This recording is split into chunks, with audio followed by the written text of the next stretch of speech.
بسم الله الرحمن الرحيم. الحمد لله رب العالمين والصلاة والسلام على رسوله الكريم. أما بعد. مشاہدین کرام، السلام علیکم ورحمۃ اللہ وبرکاتہ. آج میں آپ کی خدمت میں کتاب نعمت المنان مجموع فتاوی فضیلت الدکتور فضل الرحمن المدنی رحمہ اللہ سے ایک اہم مسئلہ صدقۃ الفطر کے تعلق سے لے کر حاضر ہوا ہوں. مسئلہ یہ ہے کہ آپ رحمہ اللہ سے سوال کیا گیا، حدیث میں صدقۃ الفطر کے بارے میں ہے، طہرۃ للصائم من اللغو والرفث وارد ہے. اس سے تو معلوم ہوتا ہے کہ یتیم اور نابالغ بچے جو روزے نہیں رکھتے ان پر صدقۃ الفطر فرض نہیں ہے. آپ کی کیا رائے ہے؟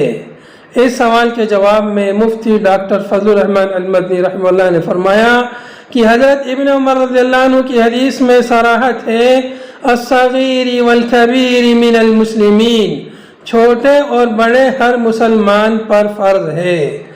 اس نص شرعی کے ہوتے ہوئے طہرۃ للصائم کے مفہوم مخالف سے استدلال صحیح نہیں، منطوق مفہوم پر مقدم ہوتا ہے، اور حق یہی ہے کہ نابالغ بچوں پر بھی صدقۃ الفطر واجب ہے، اور ان کے پاس مال ہے تو اس سے صدقۃ الفطر ادا کیا جائے گا، ورنہ جو اس کے نان و نفقے کا ذمہ دار ہوگا وہ ادا کرے گا.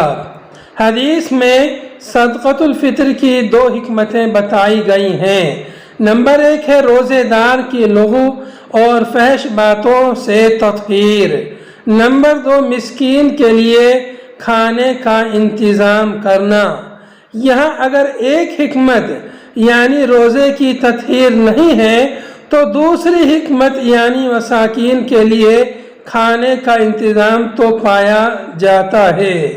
نیز طہرۃ للصائم من اللغو والرفث اکثر لوگوں کا لحاظ کرتے ہوئے کہا گیا ہے.